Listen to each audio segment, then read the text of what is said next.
Hi, in today's video I'm going to be welding 20 gauge. I tried 22 before, it's really hard to weld, but I figured out that the body material is closer to 20 gauge than 22 gauge. This right here is 39 thousandths. So I just barely got this piece of material in, and I'm going to be using it to patch up my firewall on my Samurai, and I just want to get a feel for how it welds real quick.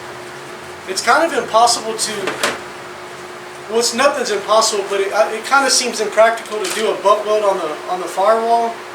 Some people might not approve of that statement, but the way it is, I don't know. I'm just gonna have to do it when I get there. So I'm gonna prepare myself and try to do some butt welds and lap joints, just to, just to make sure I'm ready.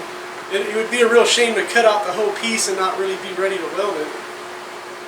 So I'm going to start out by cutting a 1 1/4 inch strip with the skill saw and a Diablo blade. I have it clamped in place.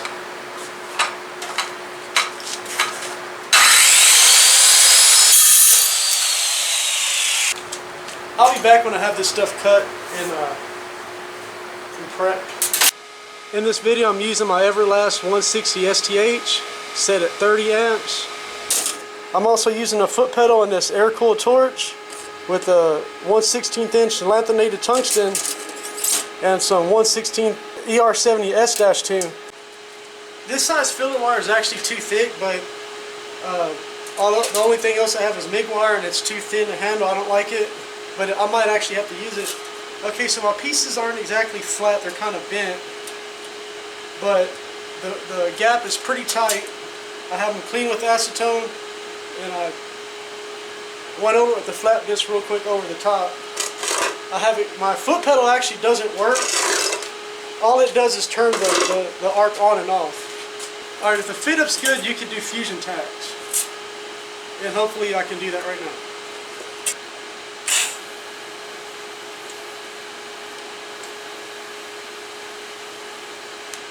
One nice little tack. I'm going to turn the amps up to 35. Because this stuff actually measured 39. Cooking my finger, make sure you got some good gloves. Now I'm leaving a residue from my glove on there, which is yeah, I guess I'm showing some pretty bad habits. Whenever you have really clean metal and a good gap, it's really, really easy to tack it. That's already tacked very, very solid. And most of them went all the way through. Yeah, I mean it's already, I don't want to bend it, but it's already strong. So what I'm going to do is I'm just going to go ahead and run a bead. That 35 amps seems to be pretty good for it. I might turn it up to 37.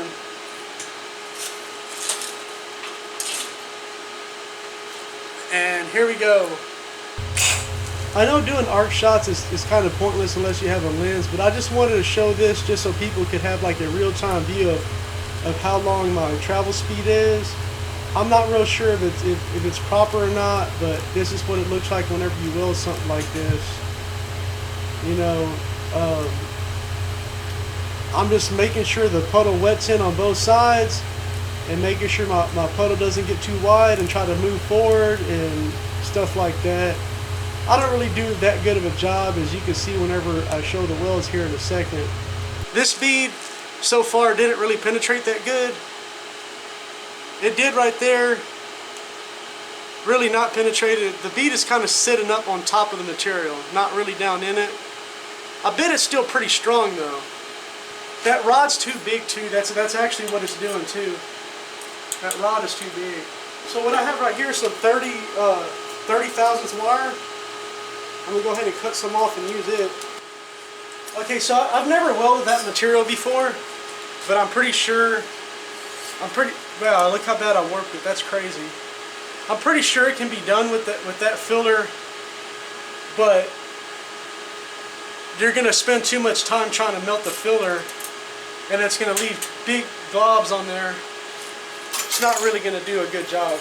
This thin wire is going to be flipping around and not easy to grab, and it's going to cause problems too. Okay, so the same thing, but I'm running 37 amps. It's 39 thousandths thick material, and I'm using a 30 thousandth MIG wire that's supposed to be the same as ER70S-2. Forgot exactly what it is, but same process. I'm just heating it up, seeing the puddle, and just trying to make sure the puddle's filled up as I go. And towards the end I get out of position, I have to stop, but it seems to be working better than using the 16th inch diameter. Okay, I almost made it to the end. I just got too out of position. The weld looks, I think the weld's better.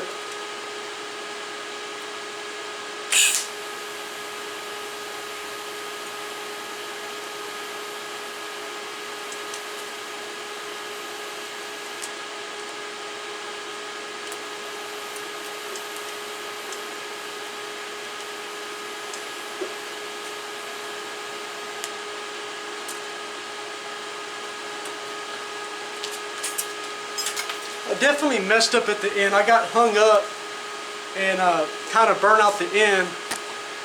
Then I hung out on it and tried to fill it up a little bit. Okay, not a complete failure, but not good enough. Right here is the part that I did with the 16th filter. And it didn't really want to penetrate very good, but it was trying to. And then this part I did with the from about right here, from this point. That's the 30 thousandths wire. It kind of blew out the end. Part of the reason it didn't go all the way through. See, right towards the end, right here, it got full penetration, just right through where my fingers at. But you can see the two surfaces were not flat together, and that was causing me a problem a little bit. But it was trying to penetrate. I might have to save the lap joint for another video because I got to redo this and make a better weld. But I'm gonna go ahead and do a little bit of demonstration of how strong this is. I mean, it's stuck. I mean, it's pretty strong like this, to be honest. I warped it a decent amount. This part warped more than this part. I'm thinking when you put the thick filler, like put a thick blob of anything on metal, it tends to pull it more. I'm pretty sure that's true.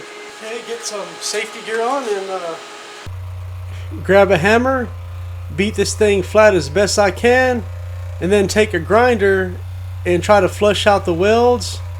And then, alright, you can see right here, my welds weren't even really flushed out. Like it had some concave areas, it wasn't really flat. Not really a good weld. But you can still put it against this plywood and beat it with the hammer and the weld still won't break or crack.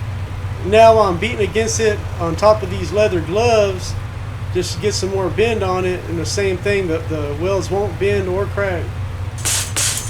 I meant break or crack.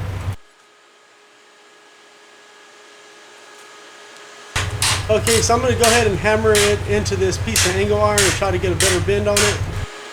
The weld isn't cracked.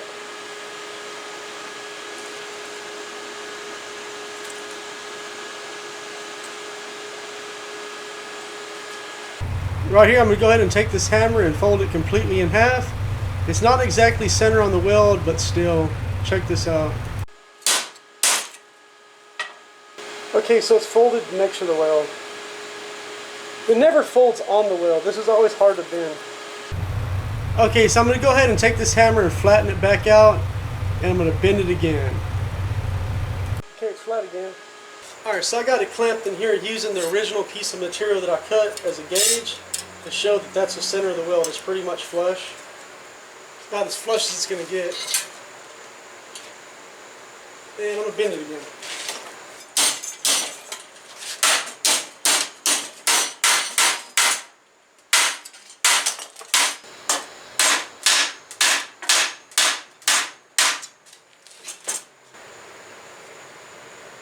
Well, it still didn't crack.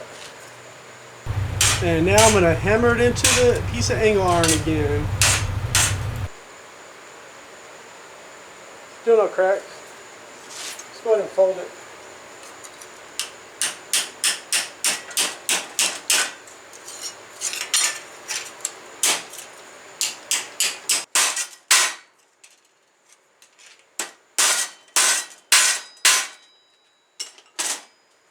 As you can see, it didn't exactly, it's lopsided, so it didn't bend on the weld. That's the best I could do to try to break the weld, and it still didn't break. Or crack.